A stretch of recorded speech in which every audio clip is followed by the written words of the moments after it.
That's right. It's what I call a cigarette widow when you're the one sitting in the restaurant. You're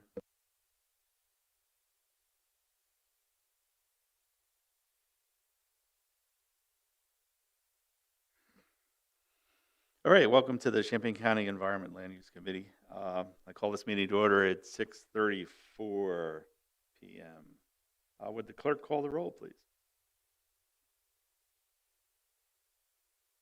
Yes. Esri, Here. Hurtado, Here. King, Here. Patterson, Here. Paul, Here. Storr, Present. Thorsland. Here.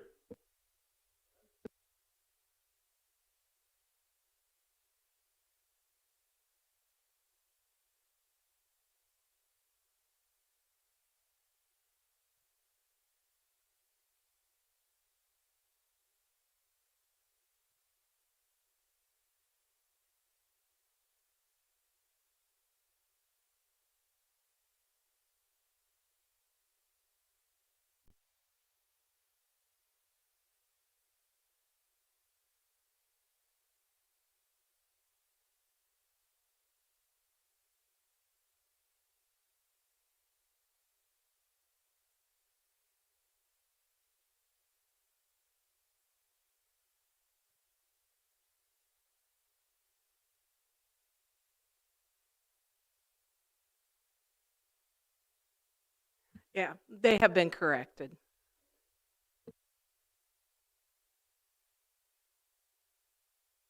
Aye.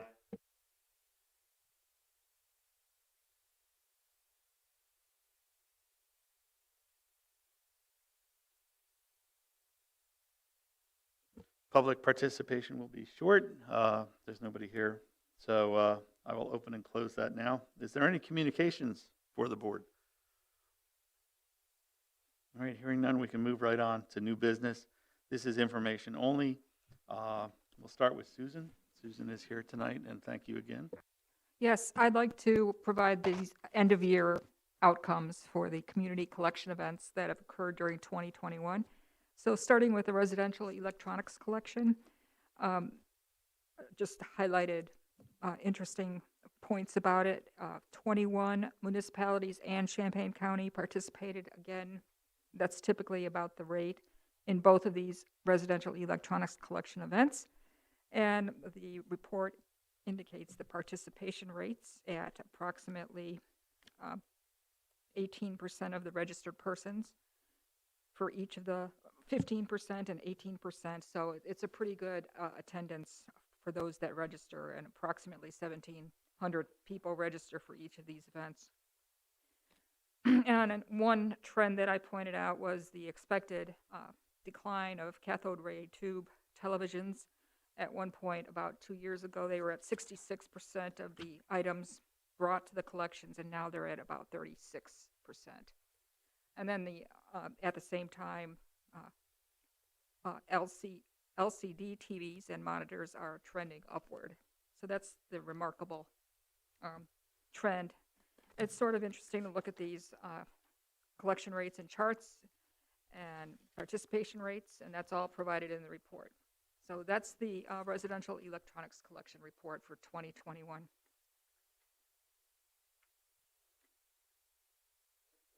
Yeah, all right, so the heritage disposal summary is the only feedback I received from the Illinois EPA about the one-day household hazardous waste collection that was held in April of 2021.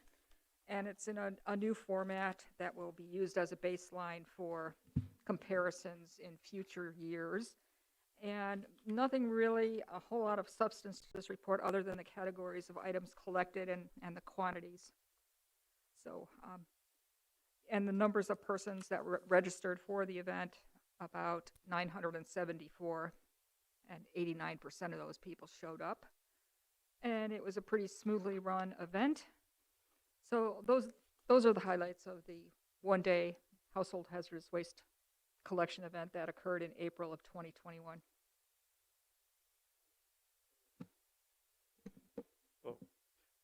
Susan, I noticed that one of the highest categories was poisons. And disposal for that was $101,000. That's, All right, so you're seeing an amount of 101,000. Where are you seeing that? Because I thought that was the total. oh, That was the total that the contractor charged to IEPA. So that's sort of information more relevant to IEPA than to us at the moment. Yeah. It's still very interesting to see the relative quantities and types of items collected. And as I mentioned in the report, we're going to start compiling and figuring out the county costs and municipal costs for these kind of events. Sorry to backtrack. For the electronics collection, I noticed like a large portion of that is other, and I noticed how TVs were broken down. Any idea what the top of the other category is? Yes, the contractor that we work with, A-Team, has an opportunity to collect the materials that are electronics and scrap that they can make a profit on, as long as they transport it and not use the state funds to do that. So they have a parts category, which is actually detailed in one of these agreements somewhere later in the agenda. There's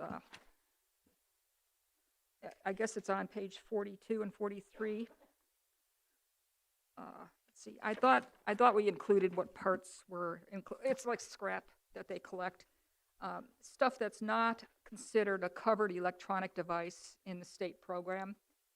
But over the years, they've agreed to collect these items if they show up. We don't advertise those items, and it's a large array of stuff. It's like if somebody brings a vacuum cleaner by mistake or some other kind of equipment, it fits into this other category, and it's very convenient.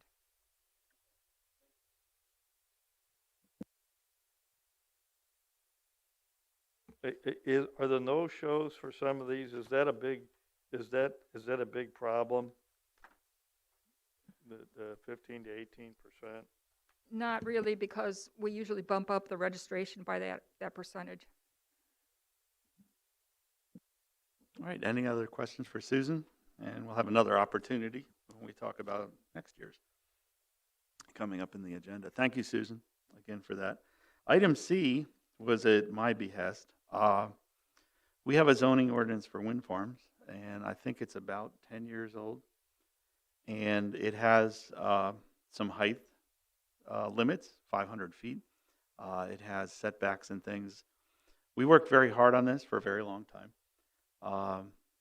And it was used for the 30 towers that we do have that come from that Vermilion County into Champaign County.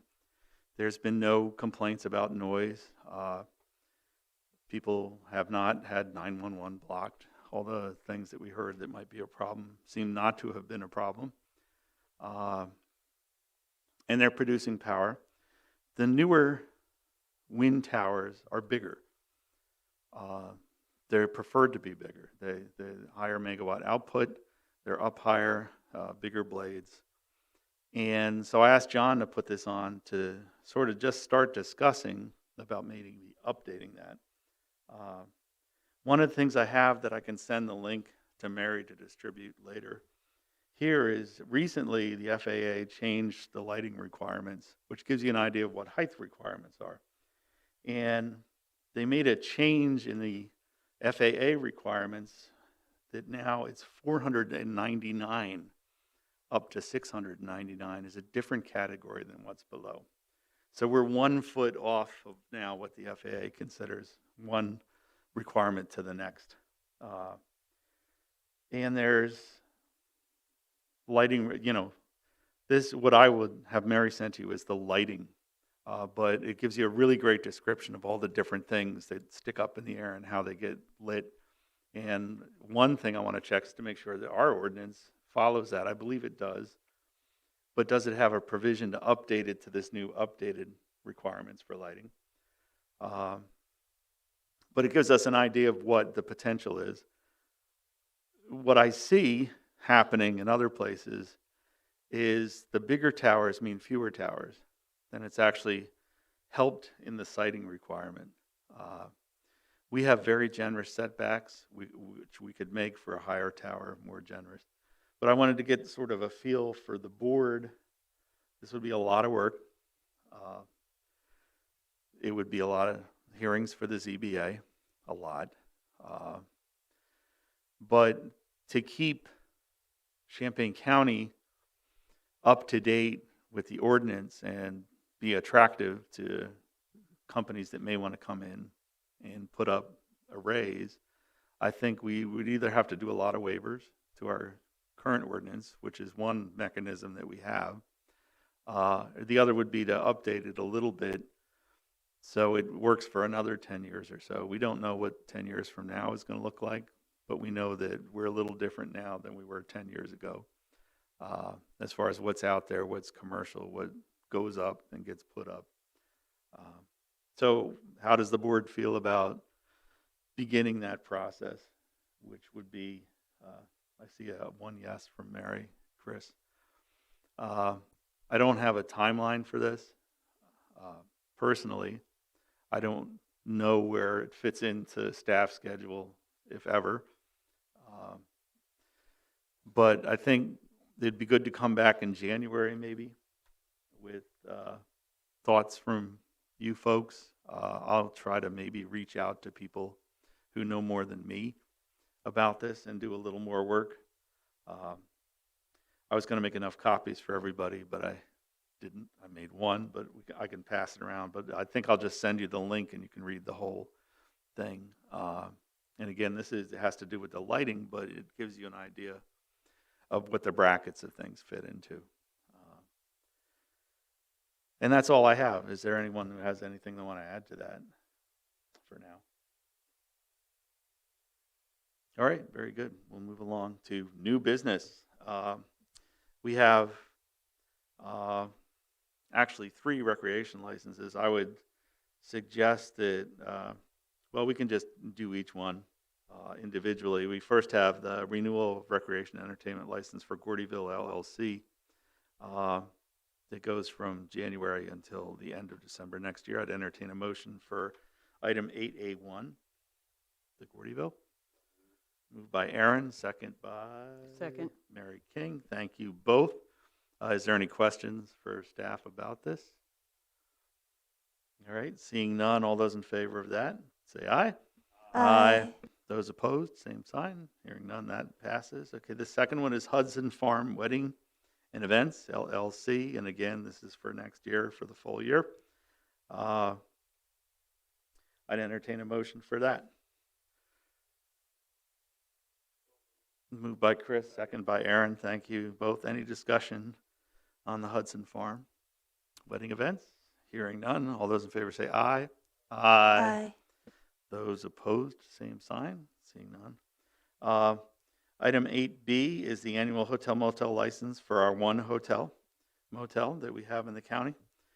This is Urbana Motel, doing business as Motel 6 on North Cunningham Avenue. Entertain a motion to approve that one. Mary and Jacob, thank you very much. Any discussion on our motel? I believe that is the deal, yes. So thank you, Chris. All those in favor say aye. Aye. Aye. Those opposed, same sign. Very good. Next we have C, which is direction regarding the proposed zoning ordinance text amendment to add the data center to the zoning ordinance. This is probably the most interesting thing we have tonight on the docket outside of the stuff that Susan does. And if you turn to page 36, you can see what this is about. And John, maybe you want to give us the 5-cent tour. We've had an inquiry. An individual wants to do 2 data centers in our jurisdiction. It's a non-manned data center, which means probably it's data or cyber currency mining. So it's going to consist of 2 megawatt solar array to provide the power. 2 megawatt is comparable to the community solar farms that we had a round of a couple of years ago. and we found out no one wants to see them. And 2 megawatts takes approximately 16 acres. And so 16 acres of solar arrays to power a building that may be 20 foot wide by 100 foot long, stuffed with computers. No staff on site.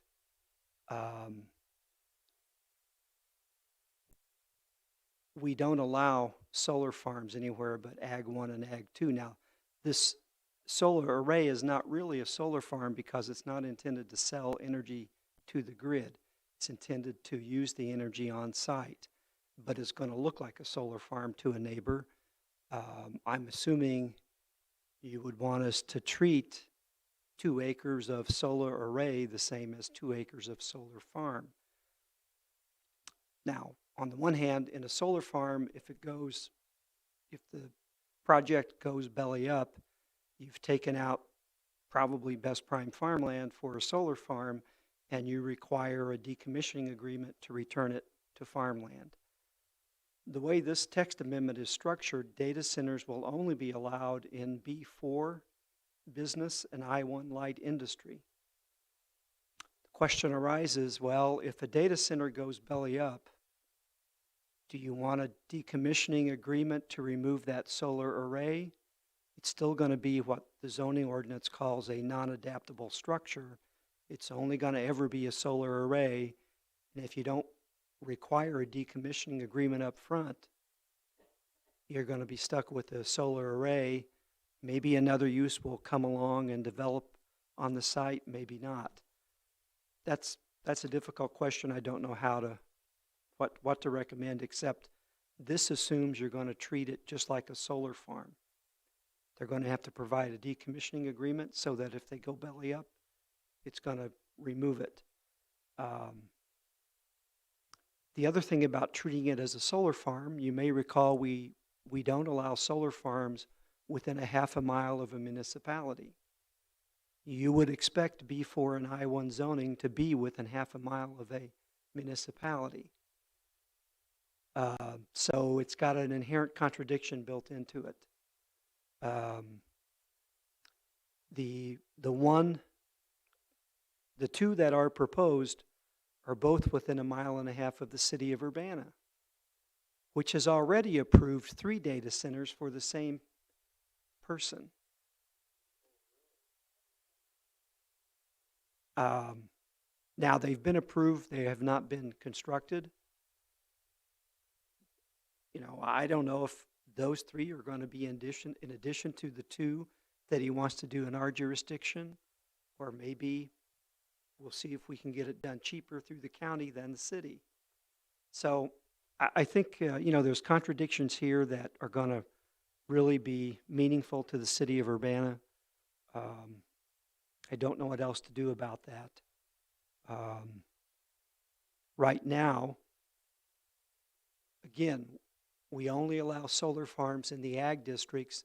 Both of these sites, well, one of them is in the Ag 2 district, and one is in the CR district where we don't allow solar farms, and I've recommended that not even try. And I don't want to focus too much on the proposals at hand because, again, the text amendment is general. But if you're going to allow a new use in business and industrial only, that's probably going to involve rezoning ag land. Question arises, well, do we really need to have the rezoning of ag land? You might decide you could allow these in Ag 2, since Ag 2 is generally within a mile and a half. I would be surprised if you would want to allow these in Ag 1 so they could go anywhere in the county. Again, there's no staff. You're not going to have staff driving to these sites. They're probably going to be close to existing substations. Although, again, they're not selling to the grid. They're going to be using the energy on site. So the other thing this text amendment will do, to date, we allow accessory solar arrays just because there's no reason not to. This actually defines when a solar array can be treated simply as a solar array and when it is going to be treated like a solar farm. An arbitrary cutoff we've proposed is 1 megawatt. If it's less than 1 megawatt, it's just accessory. You can do it anywhere with any use, even a residential use. If it's more than 1 megawatt, and again, a megawatt is about 8 acres of arrays, then it's going to be treated like a solar farm. One thing about the cyber currency mining, there could already be people with garages converted to data centers. You could see residential uses with larger accessory arrays than what we've seen yet. Most accessory arrays that we've seen are less than 1,000 square feet in area. They're very small. But it's conceivable you could have residential uses with larger solar arrays for their cyber currency mining. I don't know how likely that is. But this does two things. It introduces data center as a use. It says that they will be treated the same as a solar farm, and that's two principal uses on a lot that will need a special use in and of itself. And then it identifies this threshold of 1 megawatt for when any business has a solar array bigger than 1 megawatt, it's going to be treated like a solar farm. So that's it in a nutshell. We would hope this wouldn't be a terribly long text amendment. The earliest it could be back to you with a recommendation would be March. It could easily get hung up in the public hearing process, depending on how municipalities want to treat it, or that hang-up could happen when it gets back to the committee. Normally, text amendments stay here at the committee for a month while we wait for municipal comments. You could get a lot of municipal comments on this text amendment. But we have this person that's actually been talking with us for about 2 years to do a data center, and finally it seemed to get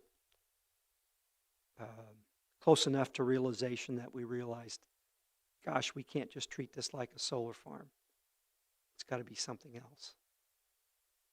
So, do you anticipate, with the ordinance as it's proposed right now, a protest from Urbana? Or certainly some feedback from Urbana? I anticipate feedback from Urbana. I would bet that there's a protest on the rezonings. Frankly, I don't know that the county board would want to do one of the rezonings, but anyhow, that'll all be worked out in the Well, context. to separate it, like you said, from these particular ones, just a generic one, let's imagine a generic one, Ag 2 allows for the solar part, and then a piece or all of that would then be rezoned to B1.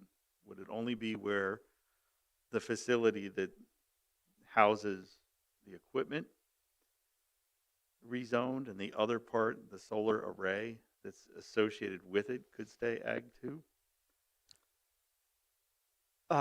Does it we- all have to be one zoning with two principal uses on it? Or can it be two things associated? I know the ordinance doesn't often do this. Both, or all three that the city has approved they were 3 on one tract. In our case, I would imagine it's going to be, I've got 10 acres of land, I want to put a data center and an accessory solar array on it. There's going to be a reason, an incentive to keep this on one tract rather than split. Mhm. And the reason that's important, the zoning ordinance anticipates that the zoning districts follow property lines. And so, So it would basically have to be two different properties if we did it that way. if you did it that way, it would be 2 different properties, and you're going to get developers wanting to have it on one, because sooner or later they might have to deal with the subdivision to create Right. the second tract. This way it can just be one. It's going to be bigger than 5 acres, Is it- so it doesn't need a plat of subdivision, although that depends on the city. So, Yeah, because I could see where we're on the fringe of Ag 2, way out there, and that there would be a lot of public input about rezoning that as a B1 or an I. We've seen this before with other things that we've done this.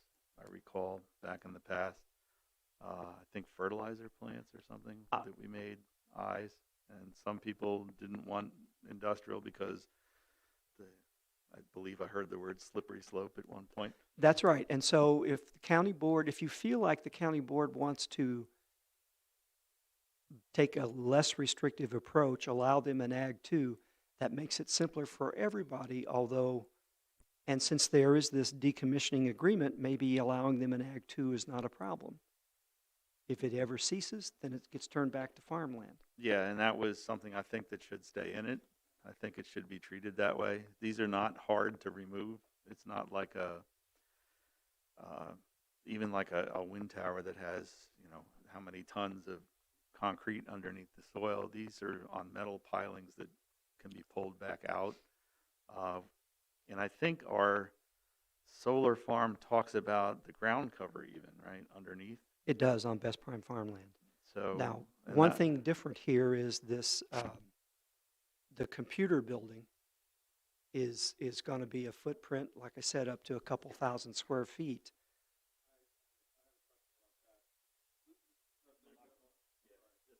So, I mean, I mine some in my home in a small scale, and the temperature just in that alone can get very hot. So if there's no one like physically in this facility to take care of all these graphic cards and the electricity to them, that I feel like that's kind of making the county on the hook of monitoring these systems for them. There's also the value of people in the neighborhood who find out that essentially there's an unmanned bank. Just like, so now we have to deal with monitoring the safety of this building, which I guess is normally our job, but that could be a nuisance. And then the how many fire calls we could get if they have their system set up to a certain temperature that is dangerous anyway, that triggers our people to go out there and check how often on that one. So I think there's some risks with a mining facility that large. Now, I'm assuming they do have some staff to make sure that their systems keep operating and things like that. But I have to assume it's a pretty skeletal staff.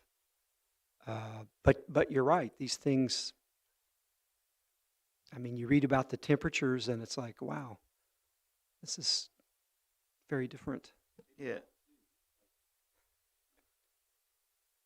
Yeah, my other thought, of course, is I don't think they propose to mine only when the sun shines. Right. Which means, again, it's going to be near a sub or some source of power. 2 megawatts is a lot. If they want 2 megawatts of solar, then they anticipate to use something close to that. So by allowing that, we're also allowing sort of this big load on the electrical supply in general from other sources. So, on the one hand, it's really nice they want to do it with solar, because if they're going to do it, and it sounds like some people just really want to do this on a large scale, then I would rather that they do it in some renewable fashion than to just eat up power for their own benefit. But they're still going to be eating up power for their own benefit. I don't think there's anything we can do about that in the ordinance, but I think this treating it like a solar farm with screening, with the ground cover and the decommissioning is probably important, because it's big enough that matters. So you would think if allowing the data mining facility itself, the building, also to be an Ag 2, this would make life easier for not just the applicant, but for staff, for the ordinance itself. Well, it doesn't, as far as staff goes, there'd be fewer headaches, but mainly you could end up with more data centers. On the other hand, it's kind of a more honest approach, because allowing it in Ag 2 would let someone be more than a half a mile from the municipality, and gets rid of that inherent contradiction of saying, well, solar farms are not allowed within a half a mile of the municipality. So in order to do a data center there, you're going to either get a waiver from that or end up with a municipal protest at the county board. So allowing it in Ag 2 makes it easier for the county board, in fact, if the county board wants to allow these things in Ag 2. Yeah, the other kind of self-limiting is in Ag 1 or Ag 2 are just that far out. Uh, where I was up in Newcomb Township, there was no way they would ever let me put that kind of load on the line. There wasn't the line to put that load on. And I'm sure EIEC would never run it to me unless I made a really good case to get it out there. So allowing it in Ag 2 may not have as big an impact as we think, because they're still going to try to site it somewhere where they can get the electricity, which is going to bring them back in a little bit. But having it in Ag 2 gives them maybe some flexibility to get away from other people, a little further away. You'll always get people to come in and say, well, we anticipate we'll be out there someday. We've been hearing that for a long time. But it gives them a little more scope to get a little further away, provided they can find the power. I really don't know. Jacob maybe knows more how heavy the interest in large scale doing this is. If we make it too easy, are we going to have 100 of these things, or are we going to have 2? I think our proximity to a college is going to have a lot to do with it. I mean, it's looking like could be the future of currency. So, I mean,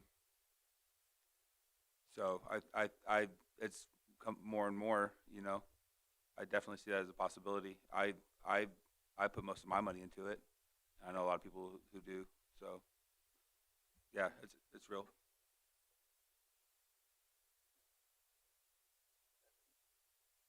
Outside of the fact that I feel like this is the meeting where, like, in 50 years, like, if there's a movie when the robots take over, this will be the opening meeting. I wanted to say that I definitely wouldn't support it if it doesn't have the decommissioning. Like, that has, in my opinion, the county can't be on the hook for that. And, yeah, and, like, we're not in the position to be, like, finding new purposes for solar, right? You know what I mean? Like, I just don't think we've got the capacity for that. So I think that the decommissioning has to be a part of it, personally. I think finding some way to make staffing laws too, so that way we can create jobs or do something so people have, that way we don't, because the way that would work, if you really could set it up remotely, then yeah, I think a lot of people, because if we allowed on solar, that's essentially free money for those people when it's on solar. So I could see the people who have the money to invest in that would come to wherever the grass is the greenest. So you think in the ordinance we should have some requirement for some minimal staffing? Is that something we can even do in the ordinance? It's nothing that we do currently. Now, what we could do as an alternative, I mean, the real concern, well, I don't know. I mean, is the concern about fires, or is it just because we could, it would make sense to require, approval from the local fire protection district as a way of dealing with the concern about overheating and fires.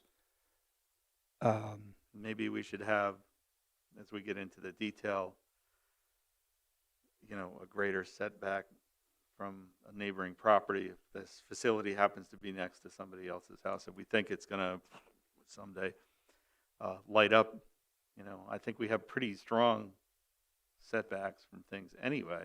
I don't know that it's a danger. My, one concern about it, I think I agree, the fire department, the local fire district should have a say in this and know about it coming. Do they know enough about, does every fire district know enough about what a crypto mining facility actually means as far as, fire risk and stuff? Do they know? Yeah. John? No, Eric. Oh, Aaron? Yeah, I came up with got my thoughts a little more together, I guess you could say. Yeah, the idea of the fire department, I wouldn't have a problem with that. The staffing, I don't know how I mean, they're gonna, if they have this and I mean, sure, they'd have somebody somewhere floating around, probably maintaining these things, but they're gonna remotely monitor it pretty close, I would think. But the idea of, yeah, like I say, the fire department, who their district they're in, knowing about it, and at least maybe even notifying the surrounding other fire departments too. I could see maybe having, kind of like we do with the inverters on the solar farms, maybe requiring it to be more in the middle of the development, the building, so that it's set, the setback from the building itself is away from the other properties around it. I think that is, that's what the 3 developments in Urbana seem to be. The, And that the data shack is right And next that would to be the noise as inverters. well, because making the heat, they're gonna have fans exhausting AC units. There's no doubt it's not just gonna be fans, it's gonna be AC units to keep it cool enough. So that would help mitigate the sound, which was one of the big issues with the solar farms, was the idea of putting those inverters out in the middle. I mean, I say the middle, but not right at the edge anyway, for the most part, for sound. This is getting big enough that I tend to agree that we should largely treat it. I mean, it's not the same, but it is the same as a solar farm. And with Eric bringing it up, that was one of my thinking too. That, yeah, it's not like it's going to shut down when the sun's not shining. So there's no doubt they attach to the grid. Am I really worried about, like, on the bright sunny days that they sell, ultimately, I'm just going to say net metering. Maybe that might not be maybe they make a little more, and maybe it reduces their bill on that particular day because, depending on what the power company allows it and stuff, but they aren't in the idea of, truly generating power. So, but the idea that, it is big enough, yeah, treating it largely like a solar farm with the screening and stuff like that, I don't have a problem with, and the decommissioning. So I don't have a problem with that. To a degree, I don't have a problem with making them having to get the land rezoned, but yet I can see how I'm not entirely opposed to allowing it in the AG2, Ag2 as well. Because it all kind of depends on just where the person proposes to site it. Because obviously, with the solar farms, they were all basically up against municipalities because of the power requirements and the substations. So we had those issues anyway. So it's kind of, you can write the zoning as best you can, but it's all where the person, oh, I think this is the perfect spot. So they come forward and you have to work that specific proposal through the system as to whether or not you're going to allow it. Yeah, so I guess the big questions for direction would be, do we want to, these are good, the inverter and the facility in the middle, notifying the fire department, the screening, the ground cover, the decommissioning is all, I think we're all solid on that. I think the question John wants us to maybe give him some direction is, are we comfortable with this Ag2 option? Or do we want to make them become B or I? Was it B1, I1? And go through the process. They may be going through the process to turn Ag1 and Ag2 to do one of these as well, right? Or, this is also possible, right? But I think that's one, just a sec, Chris, intersection we need to, go left or right on. Ag2 or the B and I, and the other would be how they limit things. They each have their own limits. One's rezoning to B1, which might get a lot of friction. The other is the Ag2 going to limit them physically because of the connection to power? Do we want to put that sort of governor on it by making it Ag2? And, it's still going to limit where it's going to be. Chris, help me out here. I'm not sure I'm going to provide much help. I'm a little concerned that if we take up so much space and some of our commercial and industrial with this sort of passive sort of thing that we don't, that's space lost for other types of new industries, new businesses. And the other, I don't know if this is a concern or not, but do these pose any kind of like breaking in and entry sort of risk where somebody might try to? Absolutely. I mean, people could come from all over the world for that. If it's a bank full of, right now there's a shortage on chips even. Like I think the average rate right now is like $1,700 for one of those cards. There'll probably be 5,000 of them in that building. So I would also like to say, people have started farming in between solar though, so keeping it ag could be a benefit if people, because it's good for kale. So like if you keep it ag, it could incentivize people using some of that space for something green. But yeah, there's definitely a risk of people, they become, especially once it becomes public knowledge of, public discussion. Jacob, you've said a couple, are these literally like the cyber currency? Is it maintained on site? There's literally cyber currency on site? Okay.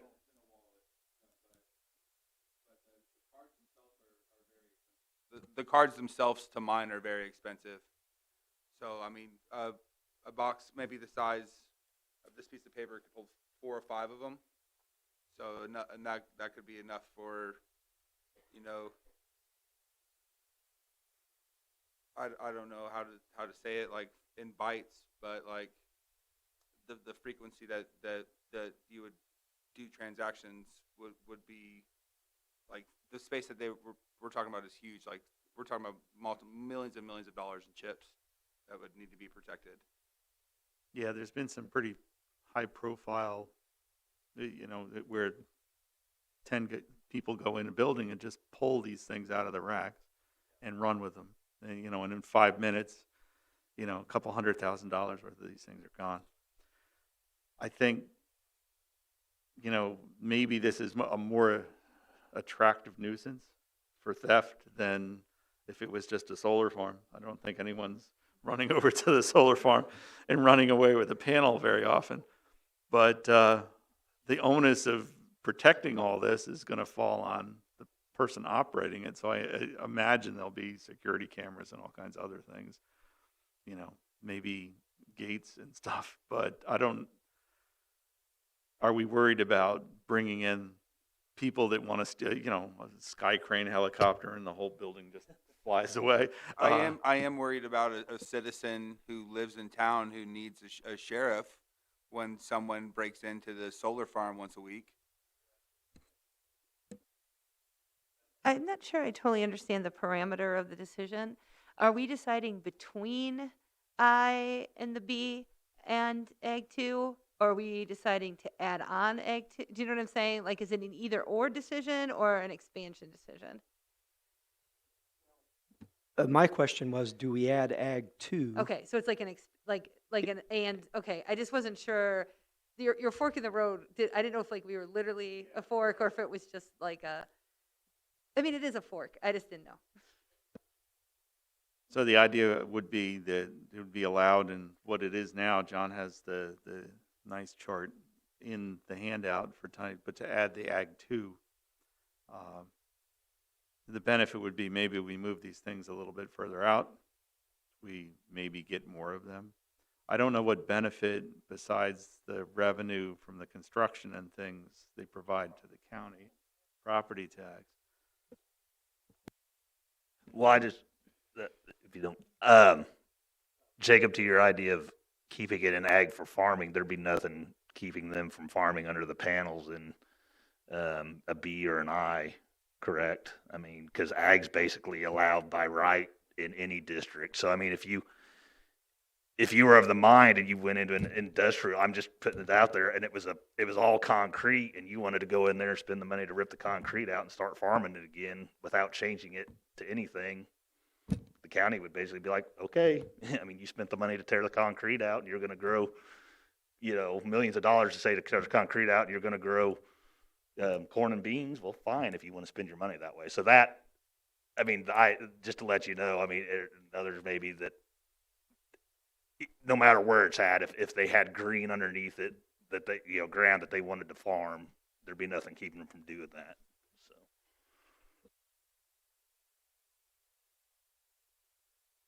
So. I have a suggestion. What if we put Ag 2 in to send it to the 17 hearings that ZBA has to do? Because then that would give an opportunity for folks to tell us what a dumb idea that is and all the terrible things that are going to happen. You know what I'm saying? Or maybe nobody will, and then we know that folks think it's a good idea. You know what I'm saying? But if we don't include it, we won't get that feedback. So And- that, I mean, but I also don't want to put more work on the zoning board. Do you think that would quantify their labor? I think that's a good point, and I would be inclined to actually run 2 text amendments, one for the B4 I1 and then one for Ag 2, so that if we find out nobody likes that idea, the county board could just simply not accept that part of it and do the B4 and I1. And it doesn't add that much work. And most importantly, we want to get this as right as we can. So, Are they, because I know they just went through the whole bees. Is there ever going to be a time where they're just like, please stop? As, well, we've as already former reached that chair with the of the bees. ZBA, But I mean, just in general with the ZBA. all I can say is that it was always entertaining, and that, I think hopefully they know what they're signing on to when they sign on. well, one thing about this ZBA, they will not do a meeting longer than 3 hours. So they're looking out for themselves. So it sounds like the committee would be interested in this Ag 2 as an added option. And that on the table would be the solar array under Ag 2 would be a B, County Board Special Use Permit. And I'm inclined to say the data center would also be a County Board Special Use Permit. So the County Board would be reviewing the whole thing, whereas if it's in B4 and I1, it's just the solar array that needs County Board approval. That sound good to the board? I think thank you. Thank you. Thank you, everyone. Good discussion there. Thank you for everybody's input. Moving on, we have the extra handout. This is item D under 8.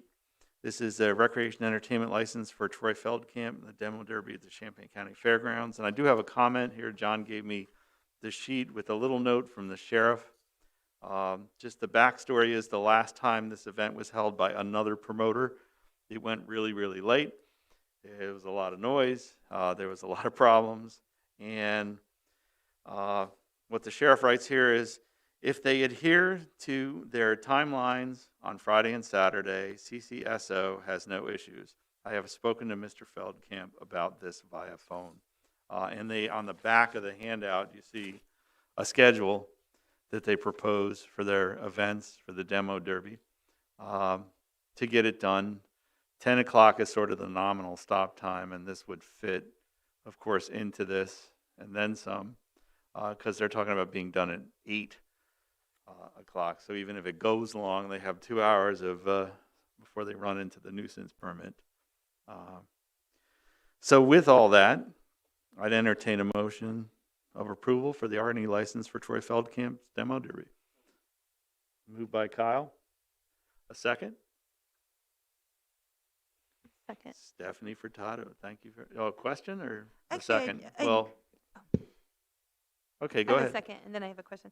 But the one question I had is on everything else had a start time except the Sunday teardown, and they're not anticipating coming there at 4 in the morning or anything like that, and with a bunch of heavy equipment to tear it down? You don't think? Okay. Yes, in my neighborhood, like literally every day. It's driving me to distraction. So this is really on my mind. Yeah, I don't understand. I'm like, what possible trash is left for you to get on my street? They take the trash from the Mellon Building, There's which no is way across it's John allowed. Street from my But anyway, house, sorry, I just wanted at to know. 3:30 every morning. I mean, I Boom, just boom, know, I just boom. noticed So, that was not listed. Yeah, this individual is very sensitive to having this be a successful event, so I really would not anticipate that. all right, so, and you did give us a second, right? All right, very good. Any other discussion? All right, hearing none, all those in favor say aye. Aye. Those opposed? America, I love it. There. Moving on to item 9, new business. These are items to be recommended to the county board. A and B, they're both in Susan's wheelhouse, so I'll let Susan take the floor. Sure, thank you. The resolution for the first agreement is to approve the agreement, or request county board approval for the agreement between county, Parkland College, and the contractor hired by the county for the residential electronics collections next year. And it's a very flexible format to allow for expanding or not having volunteers, as may be the case.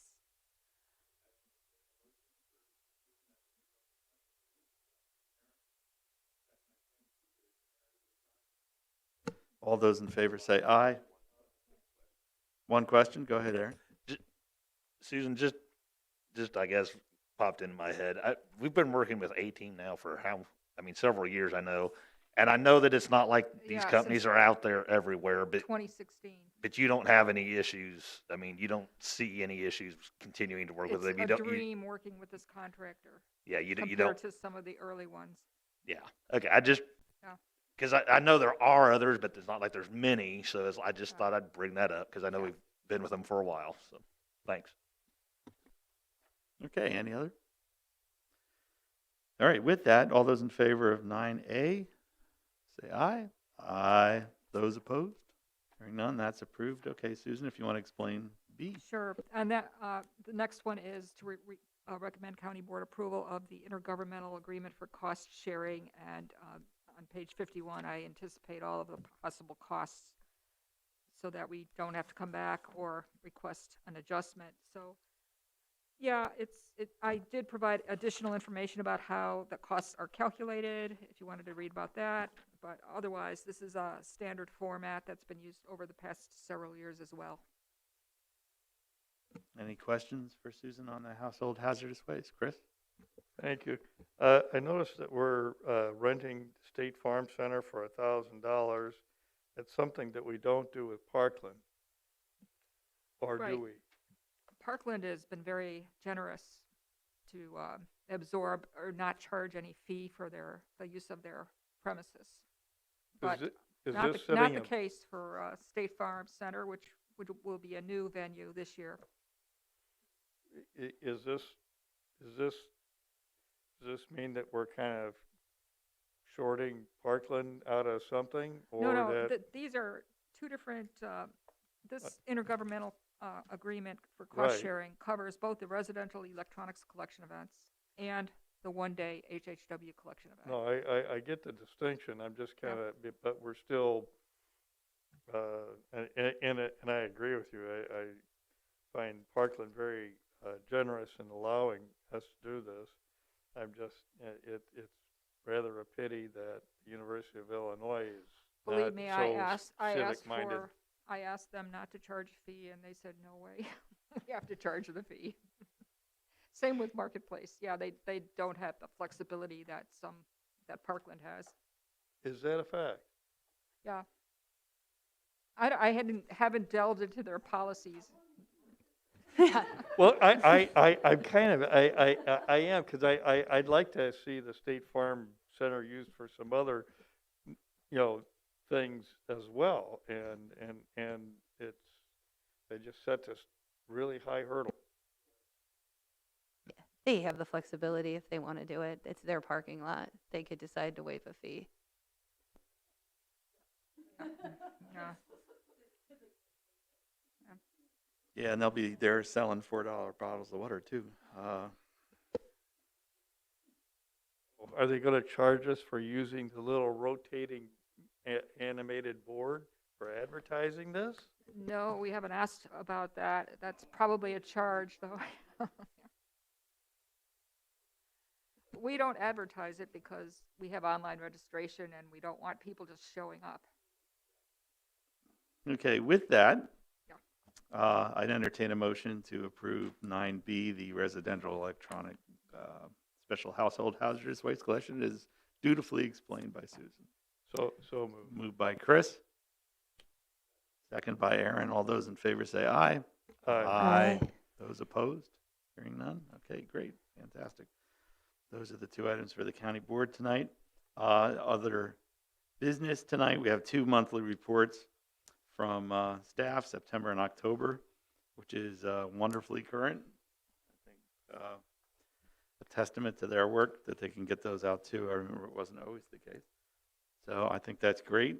So thank you very much for that. I have no chair's report. I have a quick other business. I'm sorry. Okay, I know I'm the cool. one who wants to get out of here, but I do have a quick other business. I wanted to just check in really quickly on the ARPA stuff because I tell my students all the time, I use the baseball metaphor that it gets early late and like January is coming and then it'll be December and you know what I'm saying? So there's two particular things. One, and I know I've mentioned this before, but I've spoken to some of my Republican colleagues and it seems as if there's some movement on the water, like that they've been talking to some of the smaller municipalities and things like that and thinking about that $2 million allocation.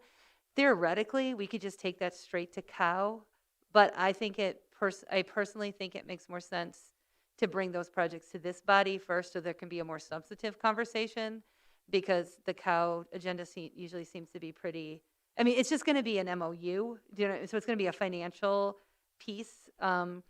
But to me, this body would make more sense. Do y'all want that? Yeah, I would agree with that. I think we have more time to discuss here. Okay. And I think that would be a good forum. And then that way we have 2 times people who are interested can come and view it or comment on it. And I don't know, I haven't talked about this with the executive or anything like that, but maybe start thinking about, we could collectively start thinking about like a shell MOU. Do you know what I'm saying? Or shell, I guess it would be an IGA. Do you, like with these different municipalities? Because it's all of these projects are going to be like, we have a piece and they have a piece. So they'll all probably be pretty similar with like similar boilerplate language. But I don't want it to be like November and we didn't, I don't want us to miss the construction season, I guess is really what I'm getting at. And that's super possible. And then the second thing is, the other thing that I think is the most applicable to this body is the Muhammad Aquifer. And so, you know, we have that on the books, but we don't really have how that's going to happen. And again, it's going to require, I'm guessing it's probably going to require an RFQ of some sort and things like that. And those take quite a while to do. So I just want to throw that out there. Like, we put $2.5 million in there, and I know it's only December, but it'll be April before we know it. So I just wanted to throw that out to this body. And I feel like I call Kyle all the time about ARPA, so just talk to somebody else. Because I'm always like, what are we doing? Anyone disagree with what Stephanie's got on the post? I think that we also need to work on things like the parking lot project. So yeah, I have no problem with that. I don't think Aaron or anybody else does. So thank you for bringing that up. Designation of items to be placed on the consent agenda, that would be 9A and 9B, both passed unanimously, unless anybody wants to pull either one of those up. So, all right, with that, and in honor of Justice's birthday, I call the meeting adjourned at 7:34. Thank you very much, everybody.